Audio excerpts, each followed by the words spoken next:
À la fin de cette vidéo, vous saurez toutes les relations entre les taux d'intérêt, les chiffres de l'emploi, l'inflation, les décisions des banques centrales, les flux géopolitiques et les comportements institutionnels sans vous transformer en économiste. Négligé par beaucoup de traders, cela impacte vos trades et vos investissements, que vous soyez en scalping, en intraday, en swing, même si vous n'achetez que des actions. Dans cette vidéo, vous saurez exactement ce que vous devez comprendre pour lire ces éléments et surtout les appliquer correctement dans vos positions. Alors j'ai conçu exprès le guide complet pour comprendre la fondamentale et passer ces trades et ces investissements d'une façon amateur à une approche professionnelle.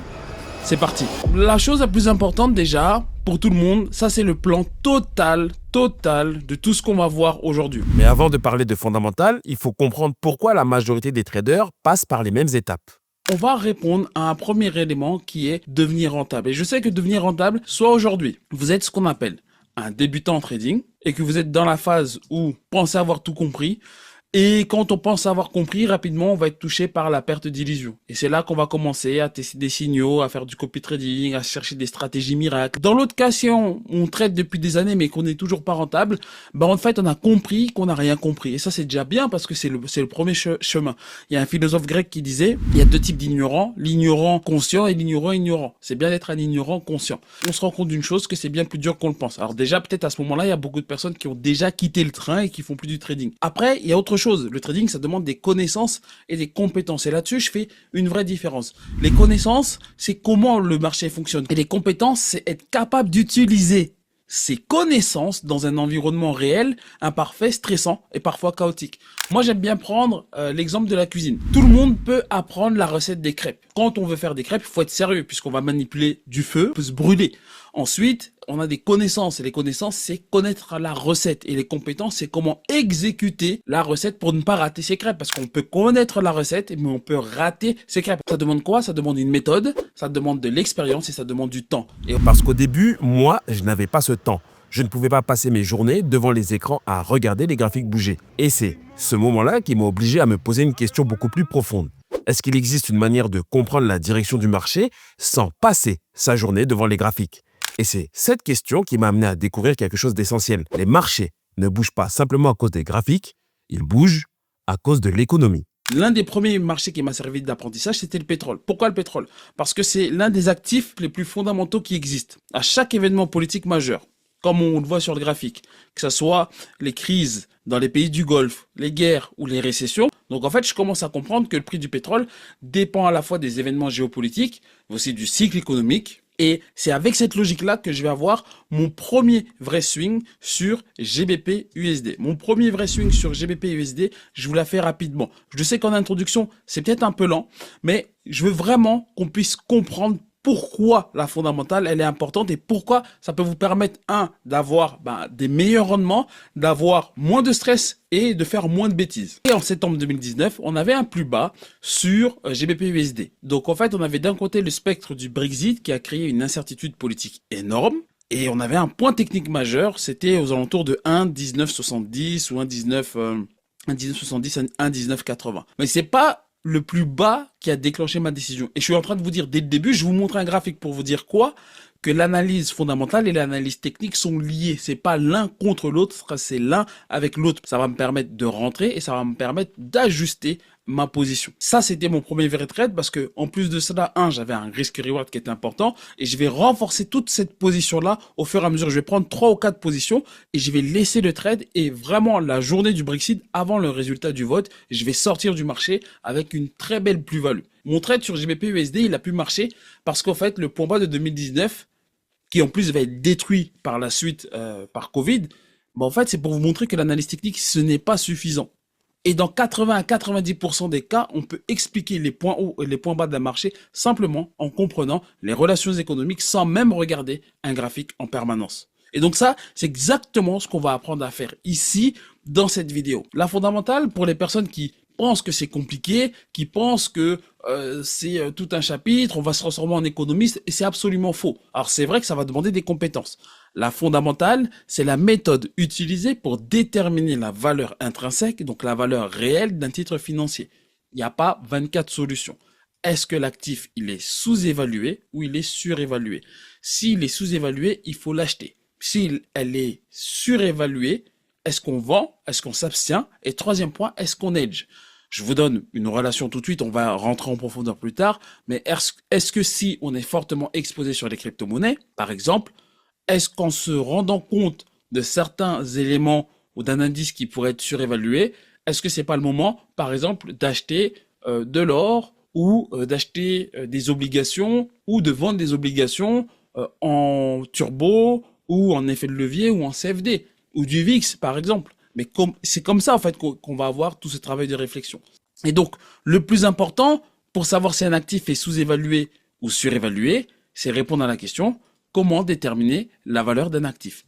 On se rend compte que ça dépend de plein de paramètres. Et c'est pour ça que ça fait peur à beaucoup de personnes. Je vais pas tous les citer, mais on va passer à travers tous ces éléments-là pour que vous compreniez comment vous allez construire votre socle fondamental. Et je vous le dis dès maintenant, au début de ce cours, la fondamentale, c'est pas juste je fais une idée, je prends un trade. La fondamentale, c'est quelque chose qui va se construire sur le long terme pour avoir toute une compréhension d'un contexte à un moment T pour prendre une décision qui, elle, aura un impact sur votre portefeuille.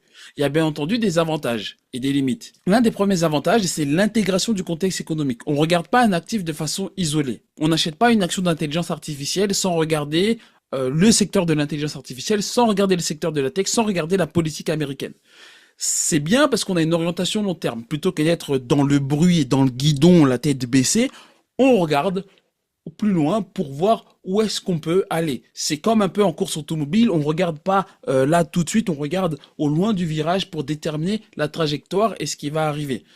Troisième point, c'est des décisions qui vont être basées sur des preuves et non pas sur un ressenti ou sur un indicatif. Mais en fait, l'autre problème, c'est la subjectivité et l'interprétation. C'est vrai que parfois, on va construire des mauvaises idées fondamentales, mais je vais vous montrer parfaitement comment on va éviter de construire des mauvaises idées fondamentales, mais aussi comment on va corriger nos mauvaises idées.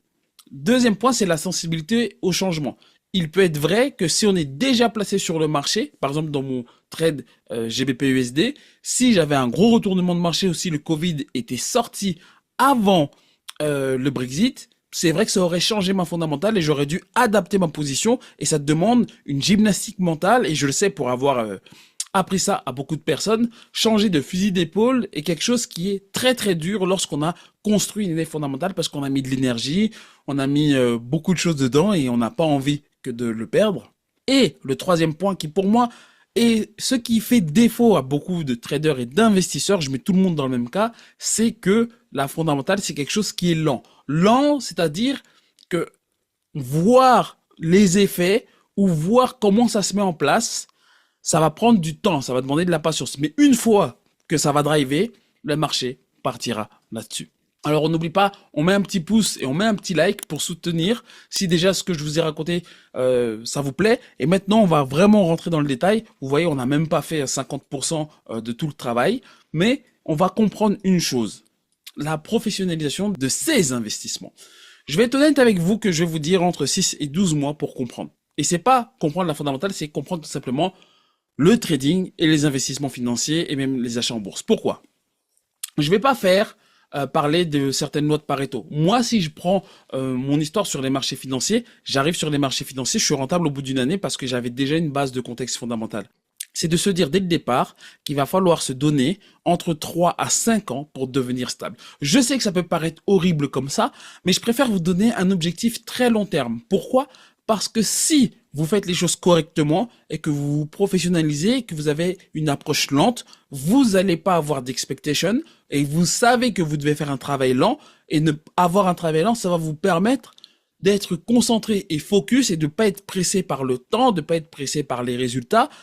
Et en fait, c'est ce comportement-là qui, lui, amène des bons résultats beaucoup plus rapidement. Si vous êtes dans une logique en vous disant, j'ai 3 mois de chômage, j'ai 6 mois de chômage, bah c'est compliqué. Maintenant, la professionnalisation des investissements va passer par 3 étapes. Les analyses, la psychologie et la gestion. Le point le plus important pour moi, c'est les analyses. Les analyses, il y a 4 types. Je vais faire un petit focus sur l'analyse technique, encore une fois, parce que tout le monde pense que l'analyse technique, l'étude des bougies, les graphiques, les patterns, c'est la chose la plus importante. Oui, mais c'est pas le vrai edge pour comprendre les marchés. Et maintenant, la prise de décision et de réflexion, quand on n'a pas de temps et qu'on veut devenir rentable sur les marchés financiers, on se rend compte que dans notre analyse, l'analyse fondamentale, c'est celle qui va prendre le plus de poids. Je dirais facilement, c'est 50 à 60% de toute l'analyse ici. L'analyse technique en prendra peut-être 25 ou 30%, et l'analyse psychologique, peut-être du marché, c'est peut-être 10%, et ça va vous permettre d'établir un contexte de marché. L'analyse fondamentale, comme je l'ai dit, c'est le vrai edge pour comprendre les marchés. Et on répond à une question, c'est alors comment apprendre la fondamentale, parce que si on tape des vidéos sur YouTube, on se rend compte qu'apprendre la fondamentale, c'est pas quelque chose qui est intéressant. C'est quelque chose où les gens pensent qu'il faut devenir un économiste, alors que pas du tout. C'est quelque chose où il y a différentes relations, et le pire, c'est que certains vont commencer à avoir des résultats, mais bon, des résultats perdants, puisque 90% des gens vont perdre leur capital au bout de 30 jours, au bout de 90 jours, pardon, et on va monter à 99%, 97, 98% si on passe à une année.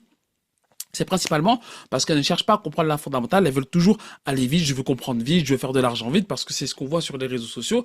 Et la fondamentale, je vous le dis dès maintenant, c'est pas quelque chose qui appelle à la dopamine, c'est pas quelque chose qui fait rêver, c'est quelque chose où on comprend très rapidement qu'il faut du temps. Deuxièmement, pas beaucoup de gens en parlent parce qu'en fait, elles ont tout simplement pas les compétences. Quand on fait des gains sur les marchés financiers sans comprendre la fondamentale, sans comprendre les différentes relations sur le marché, on peut se dire que, au fait, on n'a pas de raison de le développer, alors qu'en fait, sur le long terme, on ne pourra pas forcément tenir. Même un scalper, et j'insiste bien, même un scalper qui vient sur les marchés, doit comprendre certaines relations qui sont importantes pour pouvoir améliorer son edge et savoir quand rentrer ou ne pas rentrer sur les marchés financiers. La fondamentale, c'est grosso modo les 1, 2, 3, 4, 5, 6, 7 gros chapitres ici qu'on voit là. Il y a des relations que je vais pas forcément mettre ici, sinon ça va devenir un bric-à-brac. Mais la première chose, l'analyse fondamentale, ça va être l'analyse financière. Analyse financière, qu'on veuille acheter des actions, qu'on veuille acheter un indice, il va falloir toujours faire une analyse de secteur. Comme par exemple sur le Nasdaq ou sur le CAC 40, sur le SBF 120 pour les marchés français, et faire un peu une évaluation financière de son indice. Et encore mieux, si on rentre dans l'évaluation financière lorsqu'on veut acheter des actions directement, là ça va devenir un peu technique, mais il va falloir avoir un peu de savoir. À ce moment-là, on pourra s'orienter vers, par exemple, regarder les EBITDA d'une entreprise. Et il y a une chose particulièrement intéressante, c'est ce que j'appelle l'évaluation de la santé financière. Ça va faire peur à certaines personnes, alors qu'en fait c'est tout simple, parce que ça c'est uniquement valable déjà quand on veut acheter des actions de façon individuelle. Ça peut être le cas lorsqu'on veut acheter des ETF, mais dedans, on va regarder au fait ce qu'on appelle l'analyse microéconomique. Alors donc ça va être vraiment spécifique à l'entreprise ou au secteur qu'on veut acheter. Si certaines personnes pensent tout de suite dès le départ que ça, en fait, c'est trop de travail, je pense que vous n'êtes pas fait, au fait, pour les marchés financiers ou que c'est pas fait pour vous. On parle de votre argent, de votre richesse, de construire quelque chose pour votre futur.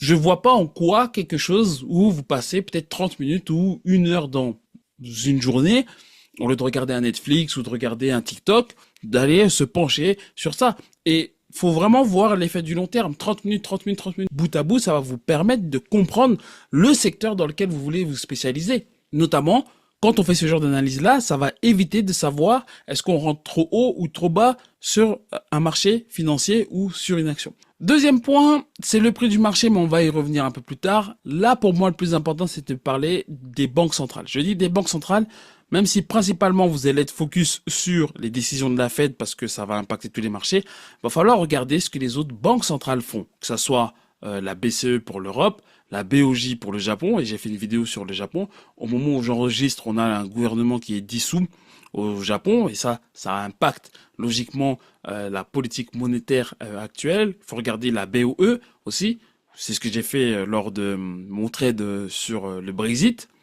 et ça va déterminer les taux directeurs. Les taux directeurs, c'est grosso modo ce que vous entendez tout le temps, c'est le taux d'intérêt. Le taux d'intérêt, je vulgarise encore une fois, c'est le prix de l'argent. Donc, c'est le taux d'intérêt auquel la banque centrale prête de l'argent aux banques commerciales. Donc, comment la Banque de France prête l'argent à BNP Paribas, à Société Générale et au Crédit Lyonnais. Ensuite, ça vient directement par rapport à ce que j'appelle la politique monétaire. Alors la politique monétaire, qu'est-ce que c'est? C'est l'ensemble des décisions prises par une banque centrale pour influencer la quantité de monnaie en circulation, M1, M2, M3, mais je rentre pas dans les détails parce que c'est pas un cours d'économie, et aussi les niveaux des taux d'intérêt. Le but, c'est quoi? C'est assurer la stabilité économique en agissant sur le prix de l'argent. Tout ce charabia pour dire quoi? On se rend compte d'une chose, c'est qu'en fait la politique monétaire, elle a un coup direct sur le prix de l'argent. Le prix de l'argent, lui, a un impact direct sur le marché des obligations. Les obligations et le forex sont une relation liée. Pourquoi? Parce que ça va avoir un impact direct sur le marché action. J'ai mis les cryptos et les commodities à côté. Premier point, les cryptos et les actions. On a différentes relations sur les marchés, notamment, je vous l'ai dessiné ici, on a les données économiques. Les données économiques qui sont le chômage, je vous les mets ici avec une grosse flèche bleue, l'inflation, l'emploi, la production industrielle, tous ces paramètres-là viennent impacter la politique de la Banque centrale. On va se rendre compte d'une chose, on va regarder ce que j'appelle le taux nominal et le taux réel. Le taux nominal, c'est le taux qui est affiché, c'est ce qu'on voit, c'est lié directement, pour simplifier, au taux d'intérêt. D'accord? Au taux d'intérêt qu'on vous donne. Le taux réel, c'est le taux nominal moins le taux d'inflation. Donc si par exemple, vous avez ici le taux réel, si vous avez un taux nominal, admettons, on vous dit oui, on a un livret A à 4%, ce qui n'est pas vrai, mais on a un livret A à 4%. Ok, c'est super, vous vous dites oui, je vais faire 4%, ça va être très bien, d'accord? Mais si vous avez une inflation à 6%, votre argent réel est à moins 2%. Vous avez moins 2%. Et donc, vous gagnez de l'argent sur le papier, mais vous perdez du pouvoir d'achat. Et en fait, l'impact sur le marché des obligations, c'est que quand on va avoir les taux qui montent, on va avoir le prix des anciennes obligations qui ont, elles, été émises à des taux plus bas, qui vont baisser. Pourquoi? Parce qu'en fait, personne ne veut acheter une vieille obligation à 2%, si les nouvelles, elles donnent 4%. Et donc, l'impact sur le taux réel, si le taux réel est élevé, les obligations deviennent très attractives car elles offrent un rendement pur important après l'inflation. C'est de se dire, je vous le rappelle que l'obligation, parmi tous les produits qu'on a sur les marchés financiers, c'est le seul qui promet de la performance. C'est le seul qui va garantir un rendement réel. Quand on achète de l'or, quand on achète des actions d'intelligence artificielle, quand on achète un indice, on ne sait pas ce qu'on va avoir comme rendement. Donc, c'est l'argent le plus sûr ou le plus safe possible.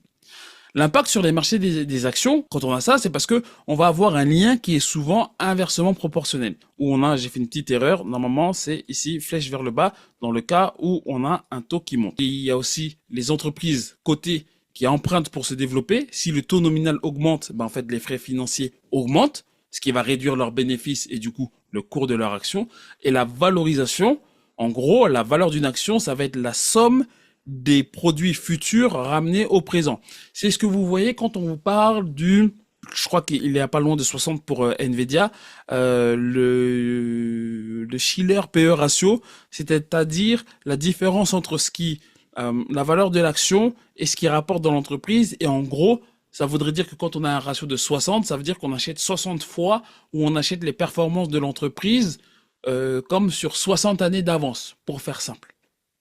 Et donc, les valeurs technologiques, qui elles sont déterminées comme des valeurs de croissance, qui elles misent toujours sur des profits lointains, sont durement touchées par la hausse des taux. Si vous regardez un graphique, en 2022, vous allez voir que lorsqu'on a les taux qui sont montés, on a le Nasdaq qui a beaucoup plus reculé que le S&P et que le Dow Jones.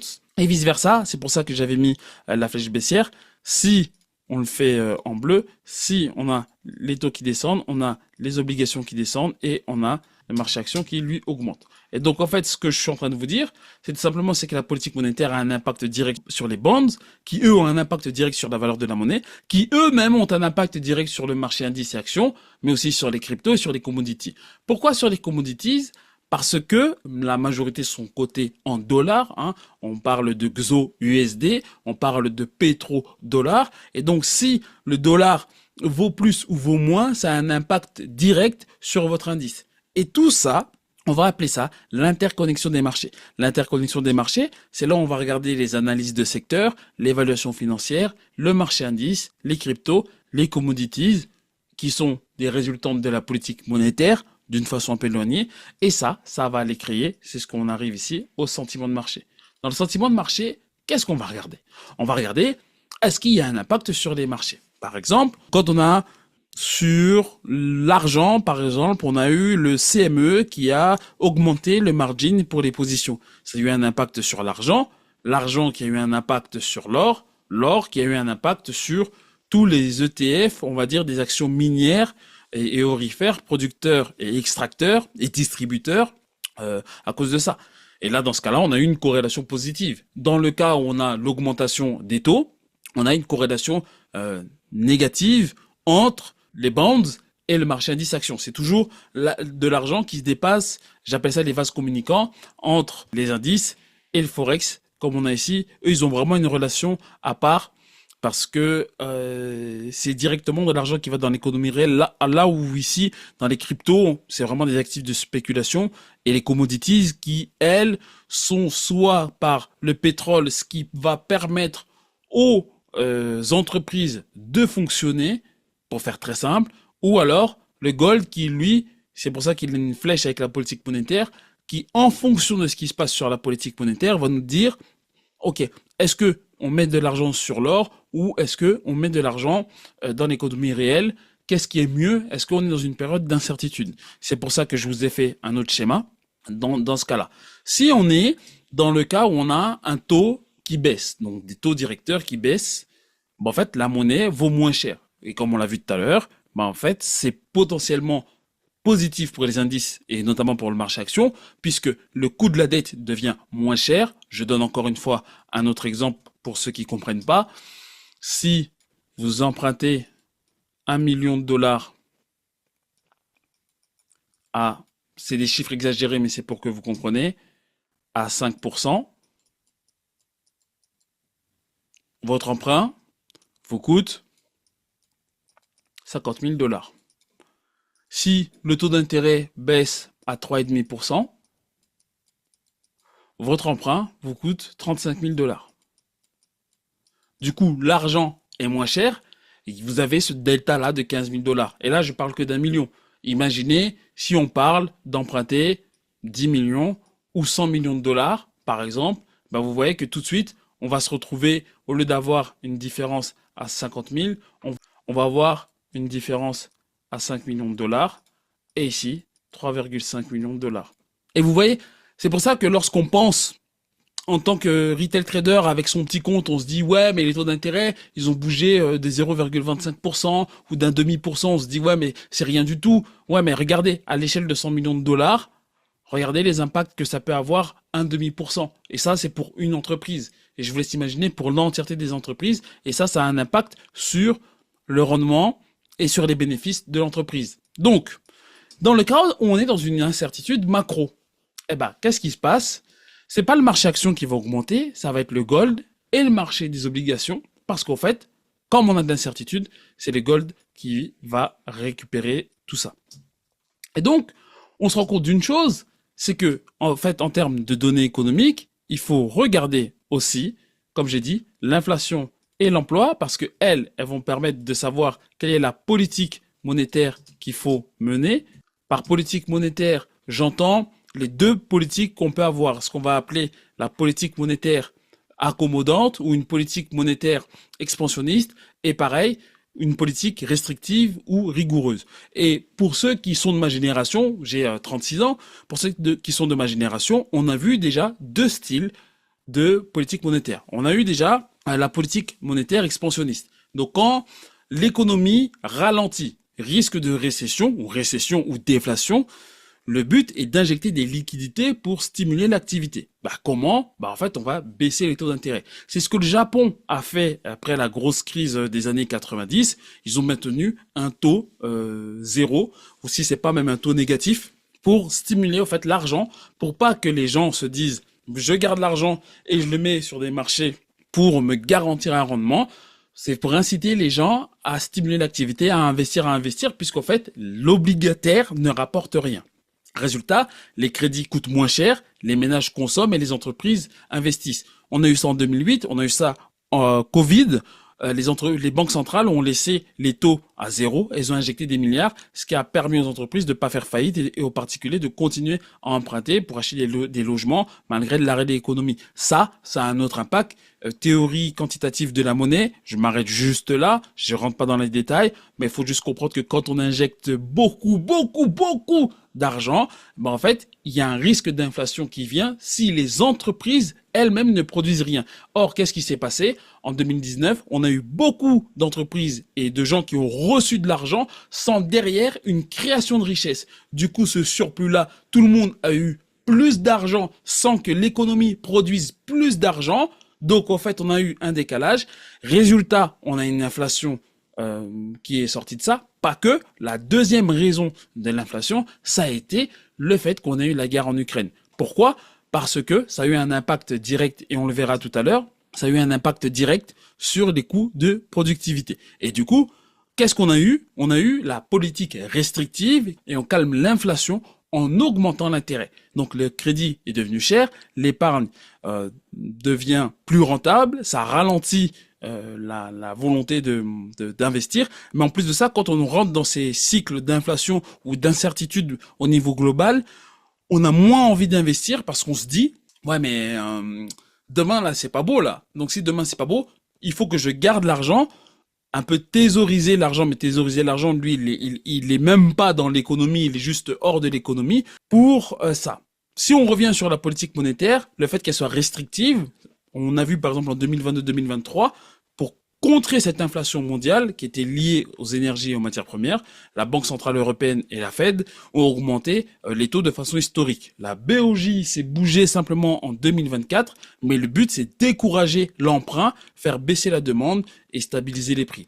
Et donc, on se rend compte, comme je vous l'ai dit dans l'exemple, que la production industrielle, les PMI, tous ces chiffres que vous voyez, que ce soit aussi NFP ou le CPI. Le CPI, c'est ce qui va permettre de regarder l'inflation. En français, on appelle ça l'indice des prix à la consommation. Tout ça, ça va avoir un impact sur la croissance économique. Et comme je l'ai dit, le crédit taux immobilier. Alors, pour vous, là, j'ai un exemple. Pourquoi faut regarder aussi le crédit immobilier? Vous savez, notamment en 2022-2023, on a eu la BCE qui a augmenté les taux. Donc jusque-là, pas de surprise, ils ont augmenté donc le taux d'intérêt, le taux directeur est parti en flèche. Pour faire simple, pour acheter, en France, on a un truc qu'on va appeler le taux d'usure. Le taux d'usure, qu'est-ce que c'est? Le taux d'usure, c'est le taux d'intérêt. Non, donc le taux d'intérêt. Le taux d'intérêt lui-même, qu'est-ce que c'est? C'est grosso modo, c'est le taux directeur de la BCE plus le petit surplus que la banque va rajouter. C'est pour ça que la banque, elle vous prête pas directement au niveau du taux directeur, elle prête un peu plus, elle va déjà gagner un peu d'argent. On va appeler ça, si tu veux, la marge, d'accord? Donc dedans, on va avoir le taux d'intérêt, d'accord? Donc ici, je vais plus mettre TD, qui est plus juste pour taux directeur. Et ici, on va avoir le taux d'intérêt. Et dans ce taux d'intérêt-là, on va avoir donc l'assurance emprunteur, je vais mettre AE, et après, on va mettre les frais de dossier. Ça, c'est si on veut acheter une maison en France. Et donc, en France, il est interdit d'avoir un crédit qui est au-dessus du taux d'usure. Qu'est-ce qui s'est passé en 2022? La Banque de France, vous devez savoir, on va l'appeler la BF, la Banque de France, elle augmente, par exemple, elle refait, en tout cas à l'époque c'était comme ça, elle refait ses taux d'usure tous les 3 mois en faisant la moyenne de ce qui s'est passé avant. Sauf que quand la BCE, elle a augmenté du coup le taux directeur, il y a eu un problème. Parce que, j'exagère un peu, c'est pas des vrais chiffres, mais comprenez. Si le taux d'usure déterminé par la Banque de France était de 4,5%, c'est pas le vrai chiffre, les puristes, je sais, vous allez me dire, oui, mais c'était plus de 50 à cette période-là. On laisse à 4,50 pour l'exemple. 4,50. Donc on a notre taux d'usure, ce taux d'usure-là. Donc en fait, on a la Banque de France qui dit le taux d'usure est à 4,50, mais si la BCE, elle passe, j'exagère, mais comprenez pour l'exemple, de 2% à, disons, 4%, elle rajoute 2%, et on a notre assurance emprunteur. Notre assurance emprunteur, c'est 1%. 1%, et nos frais, on est à 0,20%. Les chiffres sont arbitraires, mais la situation que je vous explique est arrivée. Du coup, notre acheteur, notre Français, Chris, en fait, il a un problème, parce que on a 4%. Plus 1 plus 0,20, on se retrouve à 5,20. Impossible d'acheter. Impossible d'acheter. Ça s'est suivi par ce goulot d'étranglement, c'est suivi par un refus massif des prêts. Donc des milliers de dossiers qui étaient bons ont été rejetés, simplement parce que le calcul mathématique dépassait le plafond légal. Il y a eu une chute des ventes de l'immobilier, parce que sans crédit, les acheteurs disparaissent. Donc le volume des transactions immobilières a drastiquement chuté en 2023. Donc il faut surveiller l'immobilier et le crédit, parce que ça va avoir un impact. C'est pour ça qu'en fait, toutes les données macroéconomiques et économiques, ou économiques, ici, ont un impact sur le taux directeur qui lui-même a un impact sur la politique monétaire. Et on se rend compte de quoi? C'est que la politique monétaire, vous voyez, j'ai mis plein de flèches sur cela signifie quoi pour le marché. Parce que le marché interprète toujours des choses. Le marché va toujours pricer certaines choses. Quand on a un chiffre de chômage qui sort, un chiffre qui est négatif, ça veut dire plein de choses. Et on peut avoir, quand on sait qu'aujourd'hui, le rôle de la Fed, ça va être par exemple de stimuler l'économie, mais en même temps, il faut stimuler l'économie, mais il faut pas que l'inflation perdure. Donc vous voyez, c'est très compliqué. C'est pas juste Jérôme Lampowell d'ailleurs qui se fait remplacer, je crois. C'est pas juste ça. C'est comprendre qu'est-ce qui est le mieux pour l'économie. Quand on a un taux d'emploi qui augmente, un taux de chômage, on a le chômage où est-ce qu'il est, emploi ici. Quand on a l'emploi qui diminue, du coup quand on a le taux de chômage, quand on a l'emploi qui diminue, du coup le taux de chômage qui augmente, ça veut dire quoi? Ça veut dire que les entreprises n'emploient pas. Elles n'emploient pas et généralement elles créent moins de croissance. Et comme elles créent moins de croissance, ça veut dire qu'il va y avoir moins d'investissement. Moins d'investissement, c'est quoi? C'est les marchés financiers qui marchent moins, des entreprises qui marchent moins, et du coup des entreprises qui marchent moins, c'est un argent qui tourne moins. Un argent qui tourne moins est un argent qui va coûter plus cher, et c'est plus d'inflation, et c'est le serpent qui se mord la queue. Et donc, quand on a un chiffre qui est négatif, on va essayer de se dire, ok, la politique monétaire actuelle, et c'est pour ça que la personne qui dirige la Fed a un impact, ou la BCE ou la BOJ a un impact direct pour le marché, parce que le marché, avant même que la politique monétaire soit décidée, elle va pricer. Elle va se dire, ah ok, ce chiffre-là est sorti, du coup, la Banque centrale sera amené à telle chose. C'est peut-être une chose que vous avez déjà lue quand on a NFP qui sort, quand on a CPI qui sort, quand on a PMI qui sort, pas trop PMI, quand on a le PIB qui sort. On a ce genre de choses, ce genre de discours. Les traders disent que en décembre, on aura 30% de traders disent qu'on aura une probabilité de 65% d'avoir une baisse de 1 point. Ou de 10 points, ou de 20 points, on va pas mettre 1 point, mais ou de 10 points, ou de 20 points, ou de 50 points. 50 points, c'est un demi%. Donc, ça vient de là. Et donc, c'est pour ça qu'il faut regarder, avoir tout ce raisonnement-là en tête pour voir un chiffre de l'emploi qui sort, qui est positif ou négatif, se dire, ah, ok, aujourd'hui, je suis dans ma logique intraday, j'achète, ou je vends. Parce que ça a un impact direct pour le marché. Et ensuite, quand on va avoir la politique monétaire, quand la Fed va tenir un discours, par exemple, on va regarder qu'est-ce qu'elle dit, parce que la Fed regarde la même chose que nous. Mais nous, on n'a pas le levier. Et des fois, il faut juste se dire, ou avoir juste le recul de se dire, ok, si j'étais le mec de la Fed, qu'est-ce que je ferais dans le cas où j'ai l'inflation qui augmente? Est-ce que, alors, nous, on n'a pas l'impact, mais c'est de se dire, cette personne-là, ou ce directeur a une politique accommodante ou une politique restrictive, qu'est-ce que cela peut faire? Donc, c'est des choses qu'il faut regarder. Dans le cas où, comme j'ai dit tout à l'heure, on a une incertitude macro, ça va avoir un impact direct sur le marché. Et le pétrole aussi a un impact direct sur le marché. Parce que le coût du pétrole a un impact très important sur le marché action. J'aurais même dû rajouter une flèche ici de lien, mais vous voyez, on va vraiment en mettre beaucoup. Mais vraiment, ici, il y a une relation qui est très importante entre les deux, entre le coût de l'énergie et l'impact sur le marché, et on va le voir très rapidement. Vous voyez ici que dans le sentiment de marché, on va regarder en même temps le positionnement des investisseurs. On va regarder la volate qui est liée au calendrier. Qu'est-ce que c'est que le calendrier? Dans le calendrier, on va avoir différents événements, notamment ce que j'appelle les élections présidentielles.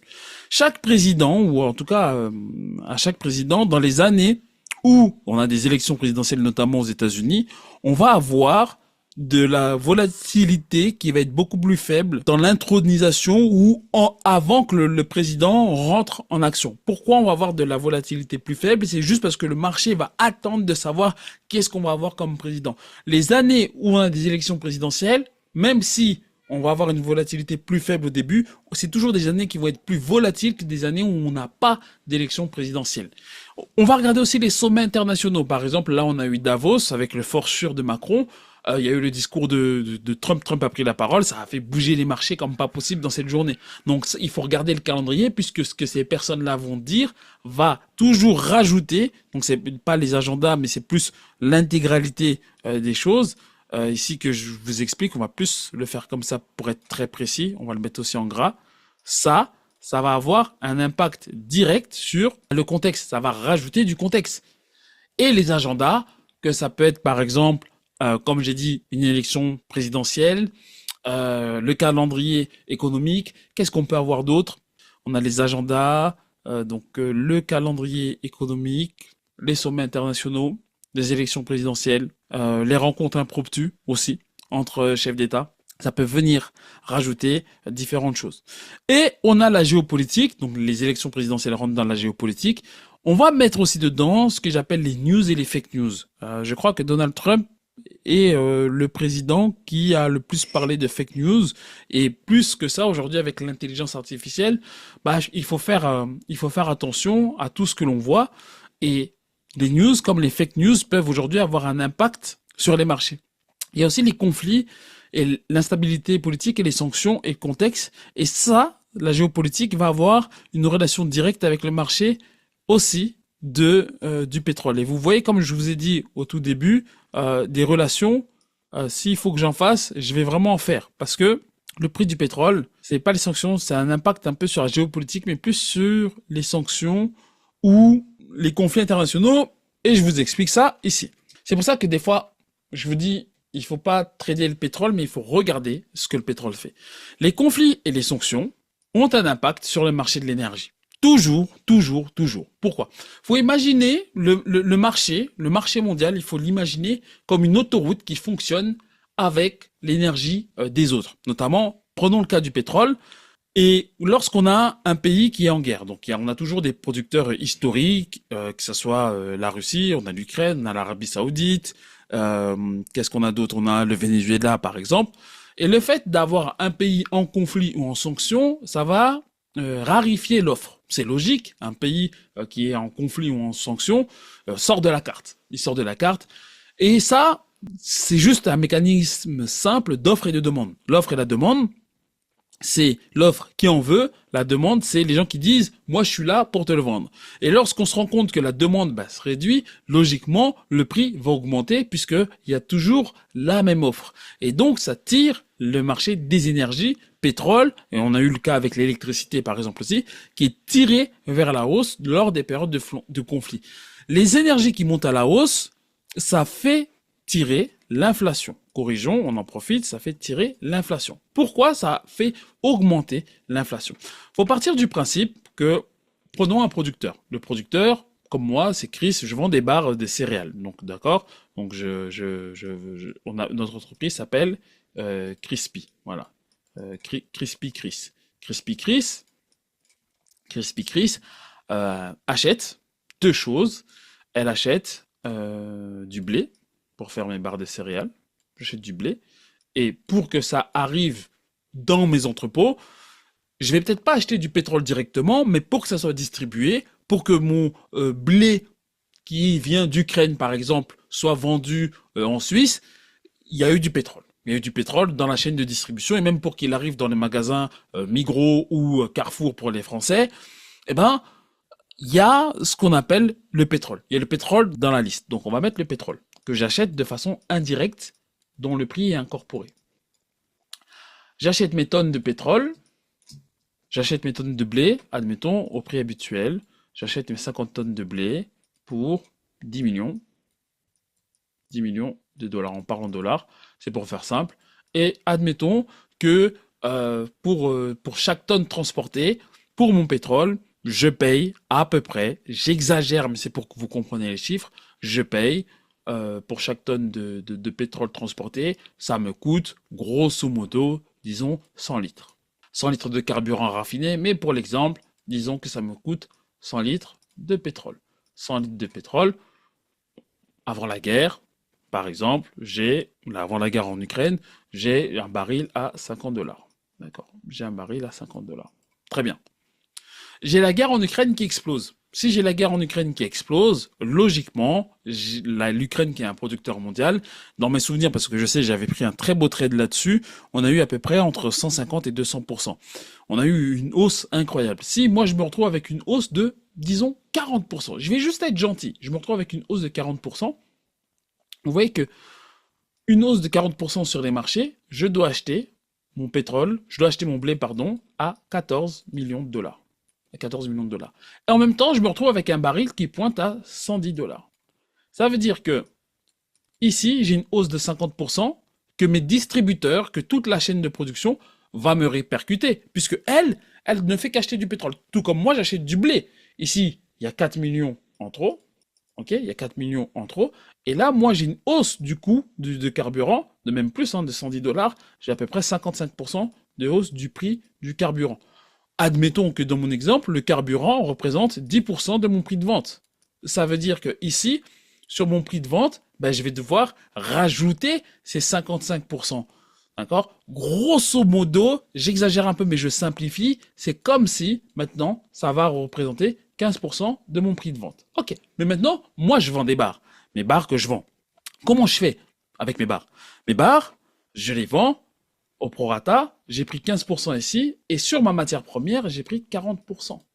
Si ma boîte, je vendais à 2 euros ma barre de céréales. Les chiffres sont exagérés, mais comprenez le principe. Je vends à 2 euros, et que j'avais une marge, disons, de 30% après vente. Sauf que maintenant, toujours à 2 euros, moi j'ai une augmentation de mon prix de 40%, et le pétrole représentait 15% de mon coût de fabrication. Ça veut dire que c'est 15% de fabrication, plus ces 40% d'achat de matières premières, sans compter le marketing et tout ça, mais cette hausse, c'est pas vraiment 55%, ça va être moins, puisque là, il y a des calculs un peu complexes à faire. Mais grosso modo, disons que on a une hausse sur l'achat de la matière qui est de plus ou moins 50%. Si je vends au même prix, je ferme. Donc, qu'est-ce que je fais? En fait, ma barre de céréales, au lieu de la vendre à 2 euros, je la vends à 3 euros. Et à 3 euros, ça me permet toujours de garder mes 30% de marge. Mais ces 50% là de marge, ils sont pas allés dans ma poche. J'ai pas vendu 1 euro en plus parce que je me retrouve à vouloir gagner plus d'argent. Non, le marché est comme ça, mais je passe à 3 euros pour pouvoir supporter les différents coûts. Et donc, comme tout augmente comme ça tout au long de la chaîne de distribution, qui c'est qui est à la fin de la chaîne? C'est le consommateur. Le consommateur, c'est qui? C'est moi, c'est vous. Maintenant, j'ai une autre question. Est-ce que votre salaire, il a pris 50%? Alors, c'est un cas extrême où je parle d'une inflation de 50%, mais si on a une inflation à 10 points, c'est des choses qu'on a eues lors de la guerre en Ukraine, est-ce que votre salaire est augmenté? Mieux encore, est-ce qu'on a eu une inflation négative? Puisque quand on regarde la hausse de l'inflation, on regarde toujours par rapport au mois précédent. Donc ça veut dire que si là je prends 10%, et après je prends 5%, et après je prends 3%, puis après je prends 1%, puis après je prends 1%, puis après je prends 2%. J'exagère, mais comprenez l'idée. Quand on va regarder comme ça, on va se dire, ah mais oui, en fait, c'est bon, l'inflation. Oui, sauf que là, ici, on était à 100 dollars. Hop, ça monte. Et en fait, du coup, ici, on se retrouve à 10 plus 15. J'exagère un peu, mais comprenez, 10 plus 15 plus 20. On se retrouve à quelque chose qui vaut 120 dollars. Pas quelque chose qui vaut 120 dollars. Il me faut donner 120 dollars pour obtenir la même chose que j'avais avec 100 dollars. Du coup, mon argent, j'ai perdu du pouvoir d'achat. Et donc, ça, pour éviter ça, qu'est-ce qu'on fait?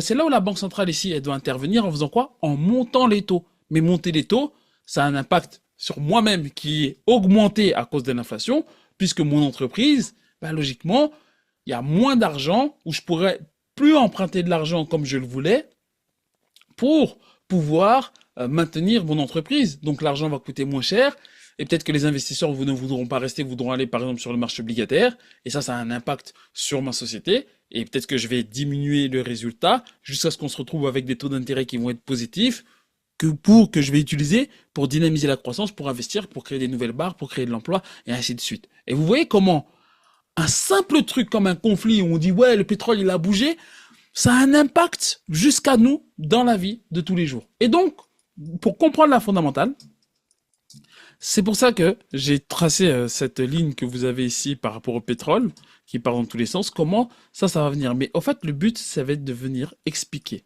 le contexte, de venir toujours mettre du contexte pour travailler sur cette incertitude. Et une fois qu'on a compris tout ça, une fois qu'on fait tout ce travail,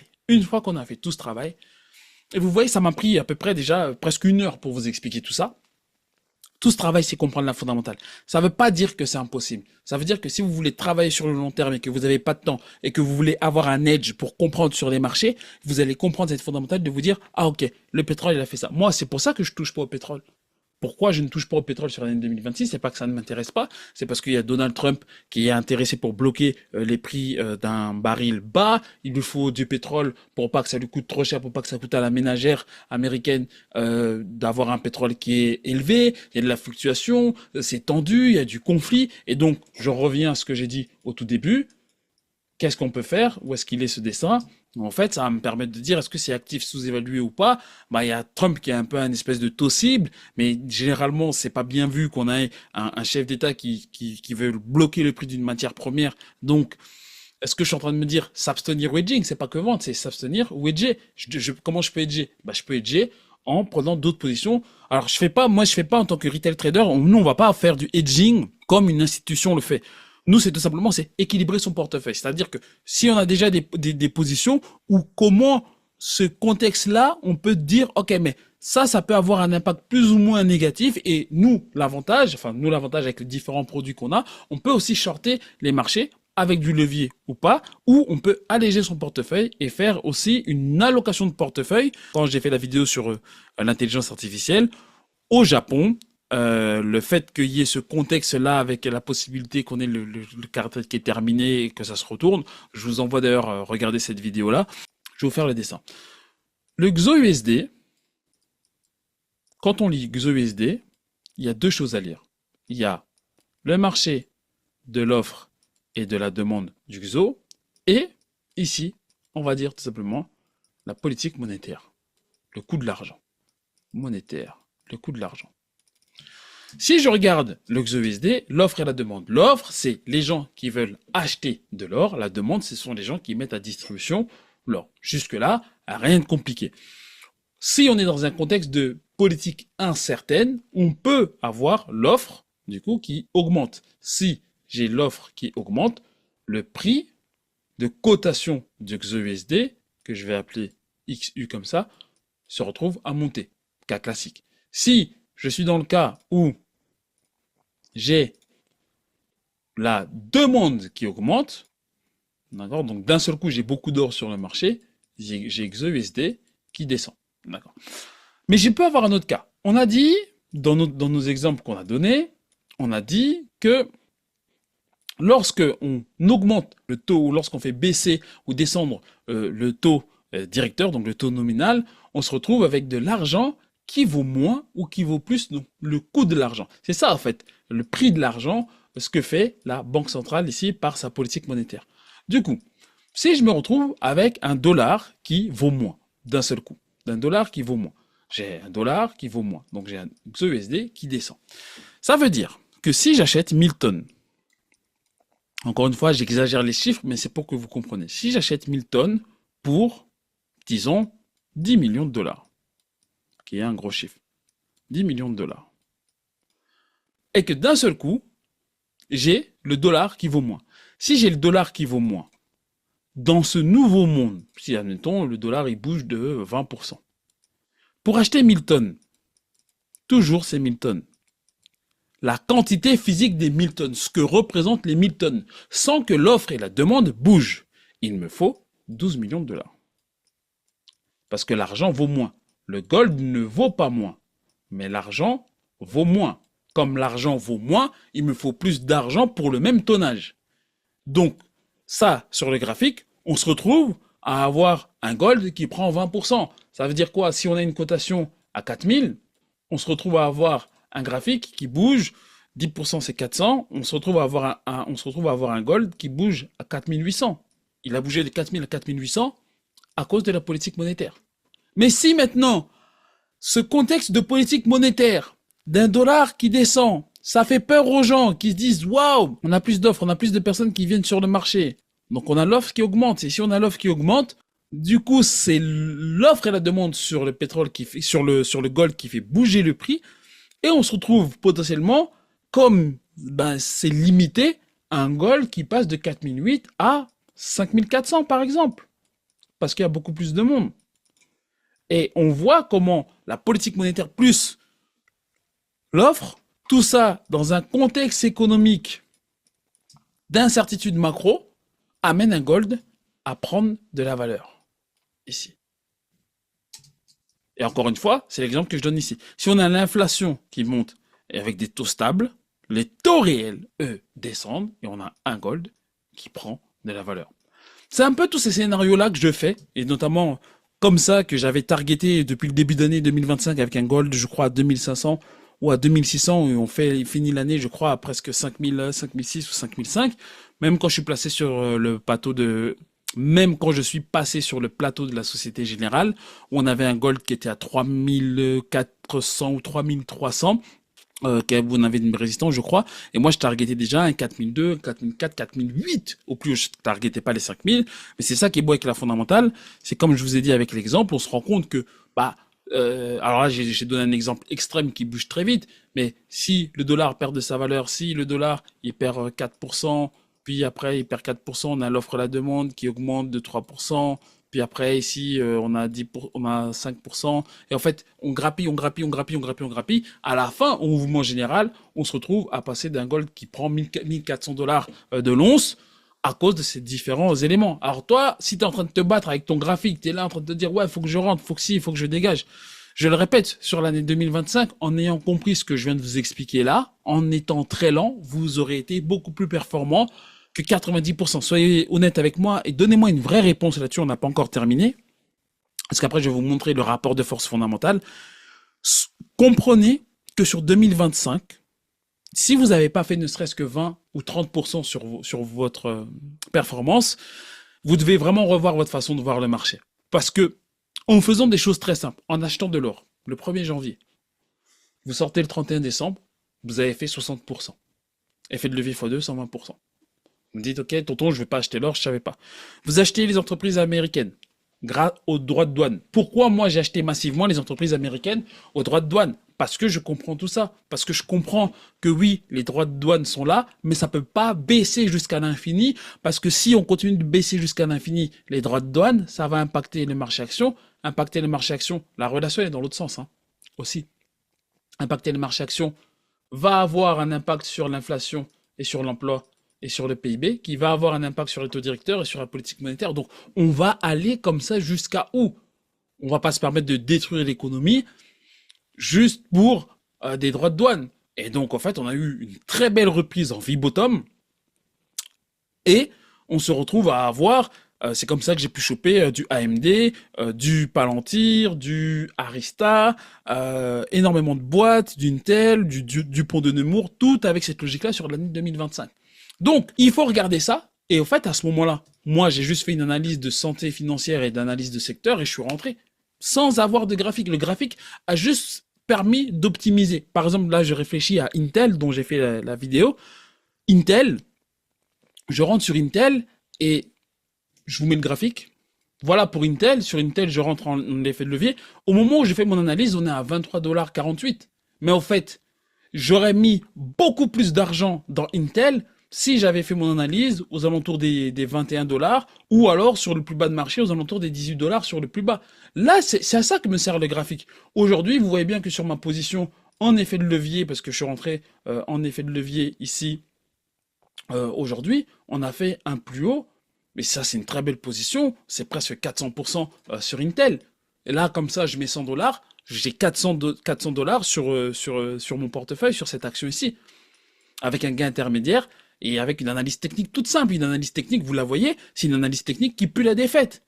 3 trendlines, tout ça. Pourquoi? Parce que derrière, moi, j'ai tout ça dans la tête. Et je vous pose la question, est-ce que vous avez fait cette performance-là? Et la majorité d'entre vous, je sais que non. Pourquoi? Parce que vous avez la tête dans le guidon qui est beaucoup trop forte.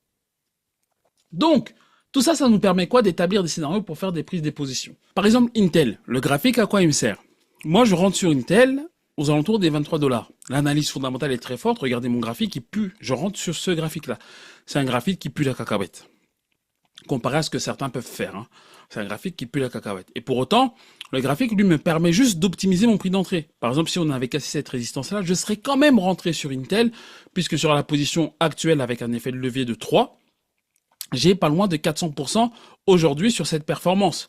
Mais je serais rentré beaucoup plus fort si le prix était aux alentours des 18%. Et c'est pour ça que je dis qu'il faut pas sous-estimer la fondamentale. La fondamentale, c'est ce qui va vous permettre de rentrer sur le marché sans paniquer, de vous dire, ok, c'est bon, les fondamentaux sont solides. Là, on avait énormément de choses. Je vous renvoie vers la vidéo que j'ai faite sur l'analyse d'Intel.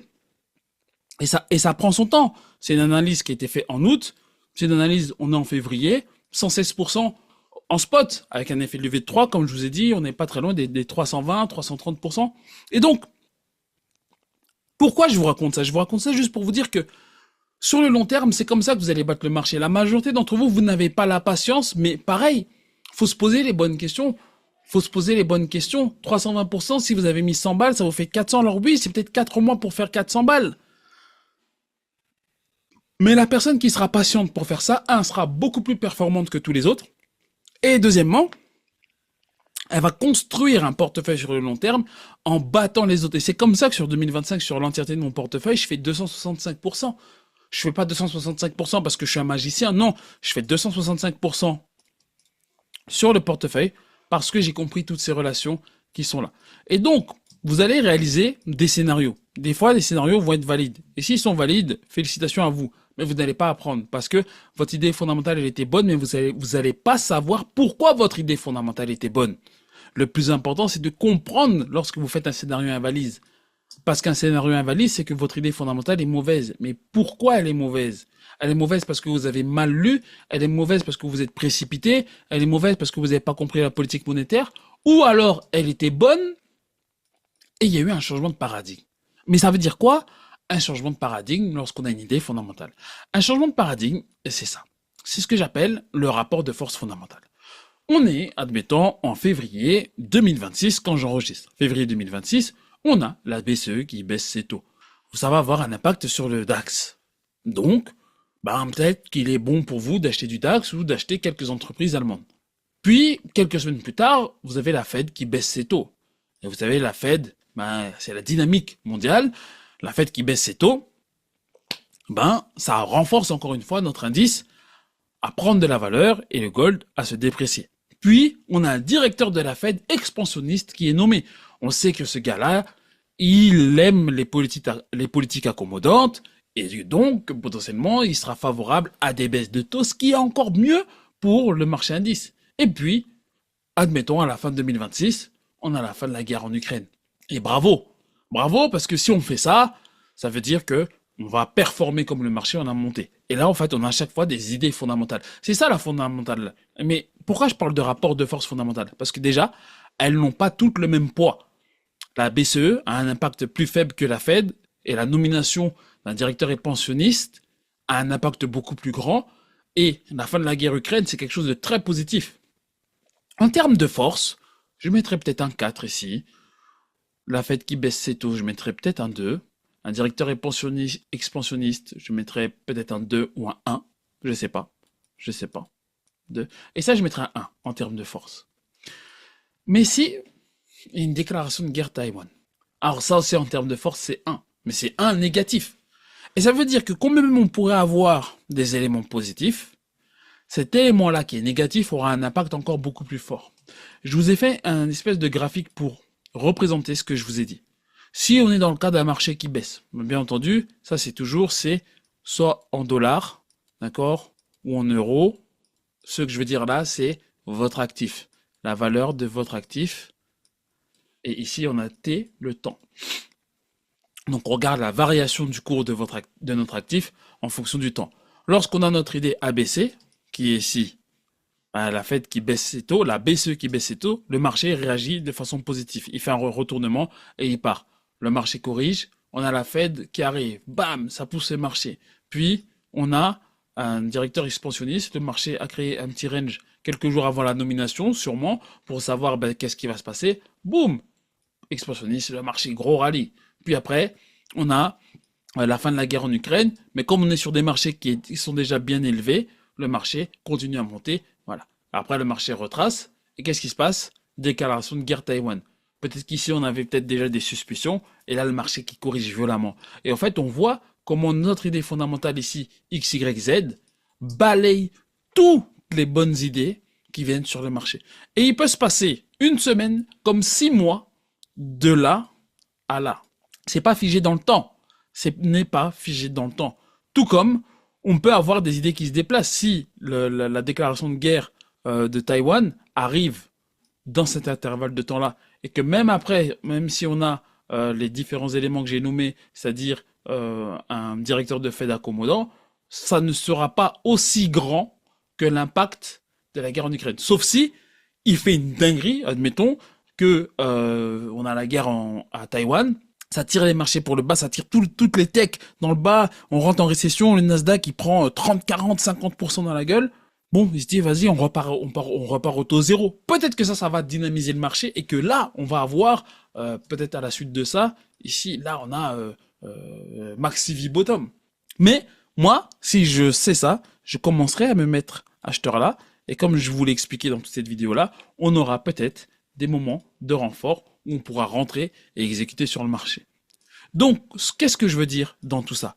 C'est que créer son idée fondamentale est la chose la plus importante parce que la fondamentale a toujours raison sur le long terme, mais toujours raison sur le long terme. C'est toujours la fondamentale qui drive le marché sur le long terme. C'est la fondamentale qui détermine les capitaux institutionnels par la réflexion que je viens de vous exposer. En tout cas, j'espère que cette formation sur comprendre la fondamentale aura été extrêmement efficace pour vous, extrêmement claire. N'hésitez pas à mettre énormément de questions. Je me ferai un plaisir de vous répondre moi-même directement. Pour ceux qui veulent aller encore plus loin pour voir comment j'exécute maintenant ce genre de plan et ce genre de réflexion, je vous invite à me suivre dans le canal Goldmine. C'est là où on part de l'avant et on comprend les choses de mieux en mieux pour créer ces idées fondamentales.